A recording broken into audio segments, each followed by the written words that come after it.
Magandang buhay mga paps, welcome back sa aking munting channel, Simang Bonsai at iba pa.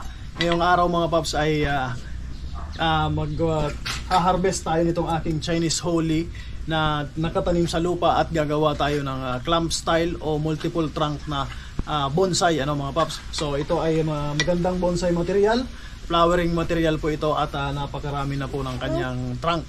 So tingnan po natin ang malapitan yung trunk bago natin kunin.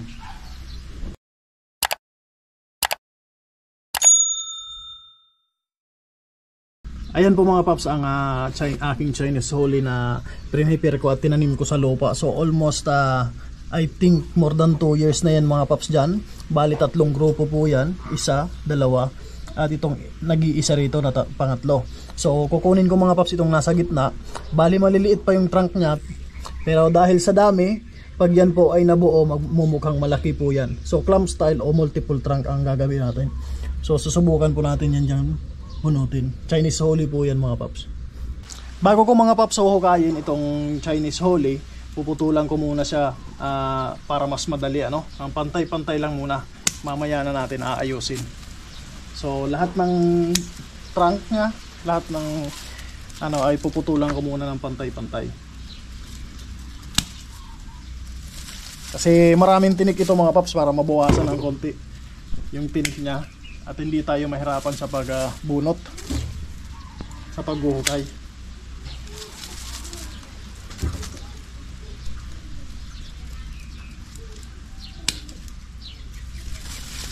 So itong mga cuttings mga paps ay pwede rin po itong itanim. Actually yan po lahat ay galing po yan lahat sa cuttings.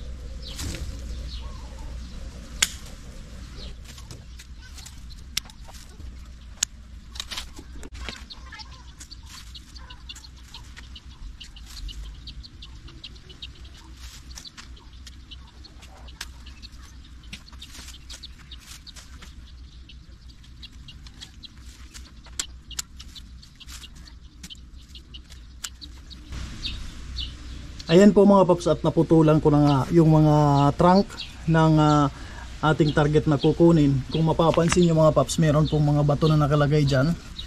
Yan po ay nilagay ko para maghiwa-hiwala yung mga trunk. Hindi po sila magdikit-dikit. Kasi nagbidikit-dikit po sila. So yan po ang ginagawa ko habang nakatanim pa sila sa lupa. Para habang lumalaki, hiwa-hiwalay at naka-ready na po para kunin sila na bonsai material.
So ito na po mga paps at nakuha ko na. Ayan po, hindi naman nga ganun kahirap po hukayin ito mga paps kasi nilagyan ko po ng bato sa ilalim nung itinanim ko siya. Kaya yung roots niya po ay lahat lang nandito sa ibabaw. Ayan po siya. So actually pwede po itong paghiwa-hiwalayin. Pwedeng gawing forest pero ang gusto kong gawin dito ay clamp style o multiple trunk. Ito na mga paps yung aking nakuha na Chinese Holly. Ayan. So dito ko siya planong itanim. Ganyan po. Pero pag ihiwa-hiwalayin ko siya ng konti bago ko siya itanim para maganda yung pagkaka-clamp style mga paps. So ganyan po. So bali itong pot ay na-prepare ko na. Ayan po mga paps, meron akong mga securing na wire. Tapos linagyan ko na rin po ng screen yung mga drainage hole nya. Ayan po. Yan po ang itsura niya sa ilalim. Ito yung securing ng drainage hole ng screen. So dito ko po siya planong itanim.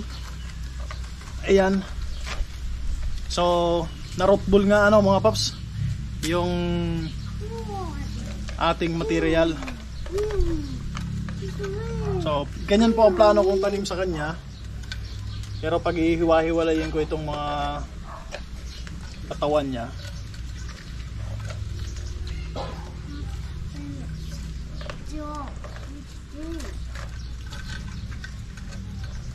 so magbabawas muna ako mga paps ng konting roots. So nandito pa nga mga paps yung mga bato, flat na bato na nilagay ko sa ilalim para hindi yung roots niya punta sa ilalim, maging radial yung roots niya. So bawasan ko lang ng konti yung roots.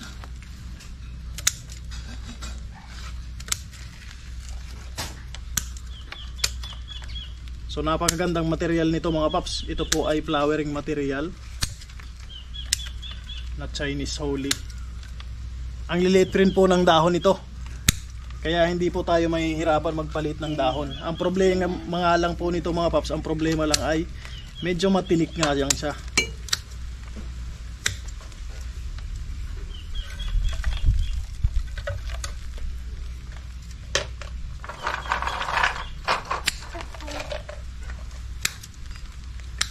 Hindi naman po ito mahirap buhayin, napakadali rin itong buhayin mga paps.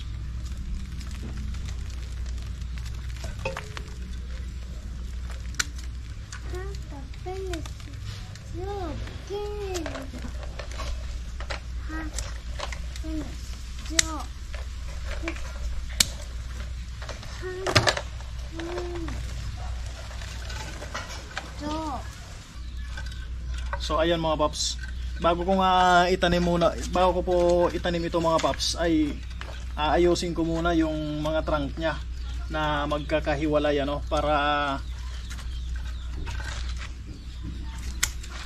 na pag nabuhay, pag nagkaroon na sila ng mga branches, ay tuloy-tuloy na yung forma nila. So ayan mga paps, ang plano ko sa kanya, lalagyan ko po ng mga kalso ano mga paps, ng mga kahoy dyan para maghiwa-hiwalay sila. So gamit po itong lumang trunk, itong trunk na pinutol ko, lalagyan ko po ng kalso.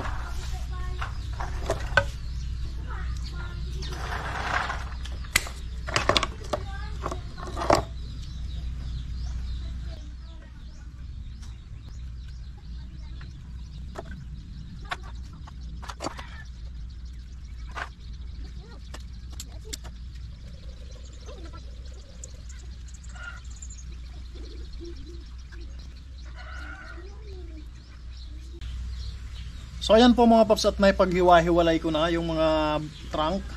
Ayan, makikita na yung separation ano mga paps. Ayan po yung ginawa ko. Kung mapapansin nyo, ilalapit po natin yung camera. Ayan. Top. Ayan po ang ginawa ko mga paps, makikita nyo yan. Naglagay po ako ng mga kalso o shoring ano mga paps sa pagitan ng mga branches. Ayan po, para maghiwa-hiwalay sila. At later on, maging maganda po yung itsura niya, parang clump style na parang forest ano mga paps. So ayan, maglalagay pa tayo rito ng isa. Ang ginamit ko lamang po mga paps na pang kalso ay yung mga pinagputulan na branches, pinagputulan na trunk. So ganyan lamang po ang ginagawa ko. So ayan, so ready na pong itanim mga paps. So hindi po muna ako mag-iisip ng forma niya. Ang importante ay mabuhay muna siya, tapos mag-produce muna siya ng mga branches, para doon po ako mag-iisip ng forma. So ang usually pag ganitong style, ang ginagawa ko mga paps ay yung mga trunk na nasa labas, outer part na trunk, ay dapat mas mababa yung mga putol, tapos mas mataas yung mga trunk na nasa gitna. So ganun po ang gagawin ko, pero sa ngayon itatanim ko muna mga paps. So tatanggalin ko muna to dito. Ayan. Yeah.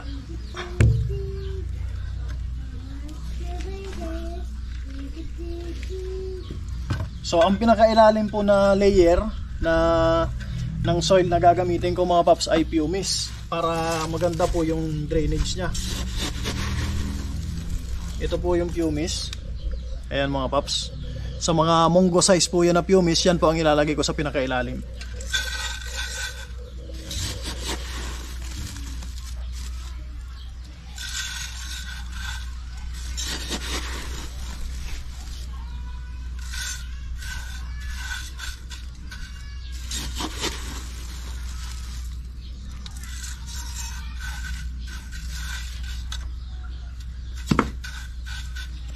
So ayan po mga paps. Lalagyan ko rin po mga paps ng konting bunot ng niyog sa ilalim para hindi agad mag-dry at laging moist lamang yung soil niya, ano? So ito pong bunot na to ay tutulong para mag-maintain ng moisture. Kasi mga paps, yung ating itatanim ay maraming trunk. So mas maraming tubig po yung kakailanganin niya para mabuhay. So lalagyan ko po ng bunot. Makakatulong po ito para mag-maintain ng moisture dyan sa ilalim. So susunod mga paps ay river sand na at saka na may halong compost o vermicast, ano mga paps. Mixture po ito ng river sand at vermicast. So tatanim na natin. Pwede rin ito yung front. Pwede rin dito.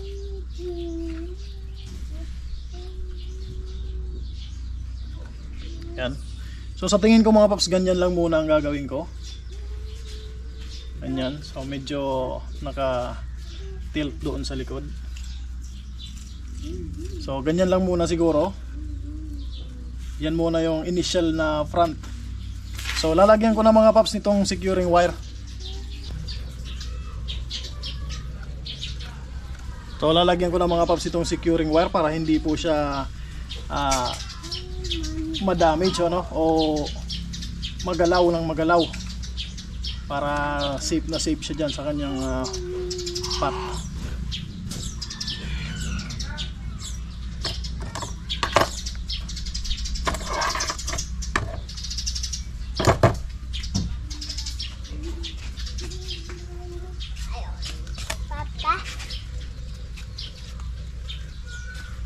Hi Papa, what are you doing? So sa paglagay mga paps ng securing wire, kailangan hilahin muna natin bago natin pihitin para natitisa mga paps, ano, yung wire doon sa ilalim. So yan, hindi naman kailangan ng sobrang higpit mga paps para baka masugat na yung mga yung roots.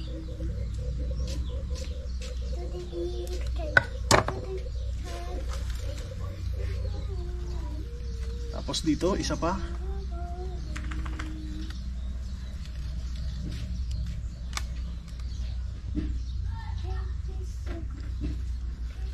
Dito natin nilalagay sa likod mga paps para hindi makita sa front.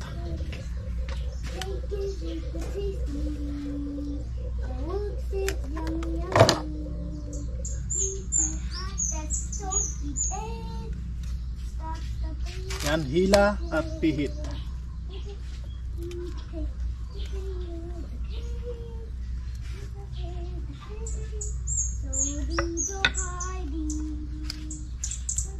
Yan, sa tingin ko okay na yan mga paps.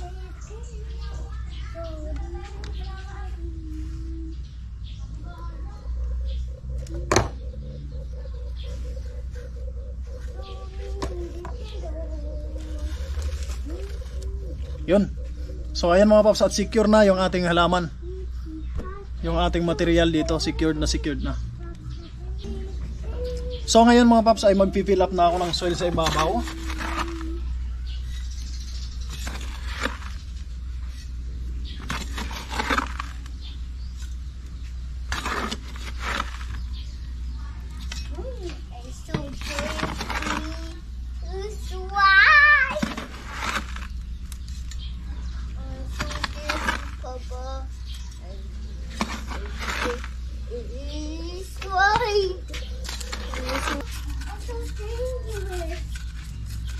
So kailangan nating siksikin yung river sand doon sa roots niya mga paps, kasi may mga space doon yung roots niya sa ilalim. So kailangan mapunuan nyo ng river sand, ng soil medium, para hindi mabulok o hindi tirahan ng kung anong mga insekto.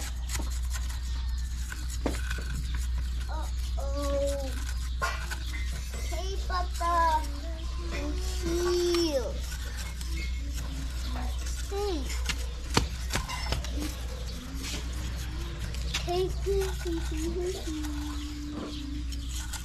So ang gamit ko lamang mga paps ay chopstick lang, ano.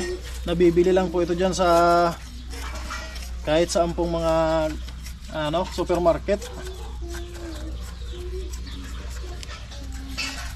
So tulad niyan mga paps, pag nung tinusok ko nagkaroon po ng butas, ibig sabihin may space doon sa loob. So ito po oh. Kaya kailangan talaga natin siksikin ng siksikin.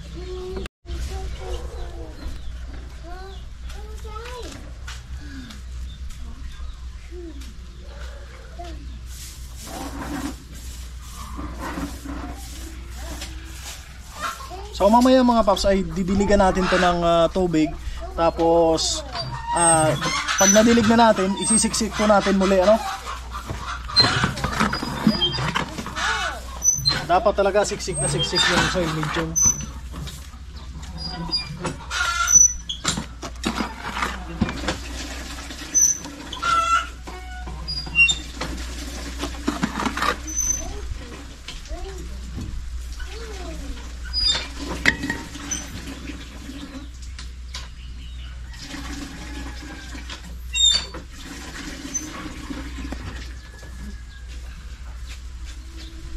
So didiligan ko na siya mga paps ng tubig para masiksik yung lupa.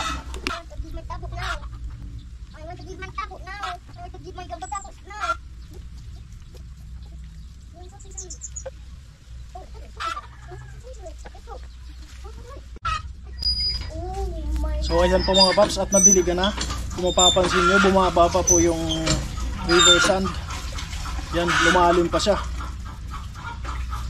Sabihin may mga space pa.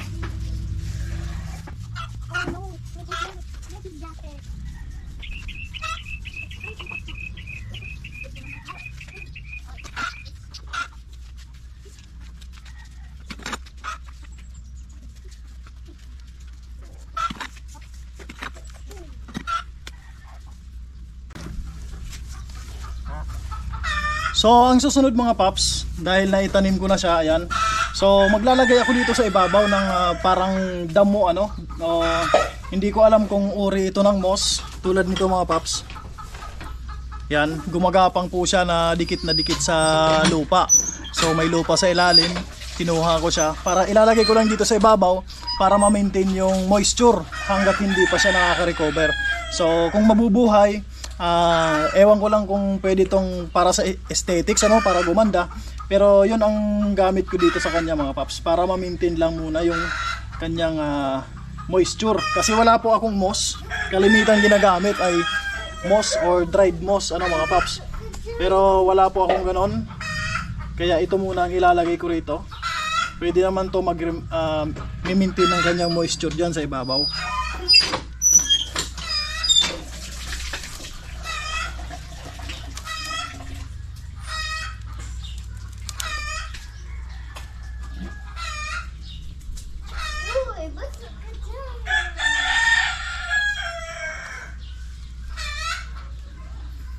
At para na rin mga paps, hindi maubos yung lupa niya kapag nagdidilig, ano, hindi mag-erode.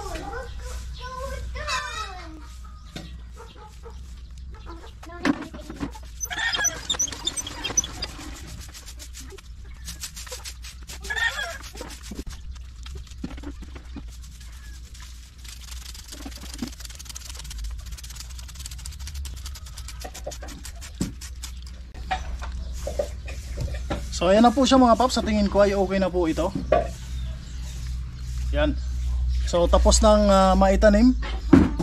So ready na para ilagay muna sa lilim, ano mga paps. So nadiligan ko na rin yung lupa Ngayon, ang next step na lang ay ilagay muna siya sa lilim hanggang sa makarecover po siya. So, napakadali po nitong mabuhay, itong Chinese Holly. Walang problema po sa pag-recover. Meron naman siyang mga roots, kaya madali po yan mabubuhay. So, pag mga lumabas na po yung mga panibagong sanga, doon na po ako magpuputol muli kung hanggang saan yung kailangang putulin. So, ayan na po siya mga paps. Clump style o multiple trunk na bonsai. Chinese Holly po mga paps. So mga paps, hanggang dito na lang muna itong aking video. Ito po ay multiple trunk o clump style na Chinese Holly. So maraming salamat mga paps sa panonood. Sana po ay nagustuhan nyo at sana po ay nag-enjoy kayo sa panonood. So yun lamang po. Sa mga hindi pa nakakapag-subscribe ay aanyayahan ko po kayo na mag-subscribe. Click nyo po yung notification bell para updated po kayo sa mga susunod na video tungkol sa pagbobonsai at update nitong aking mga material. So yun lamang po mga paps. Doon po sa palaging sumusuporta, maraming salamat at sana po ay hindi kayo magsawa. So once again po, magandang buhay at happy bonsai.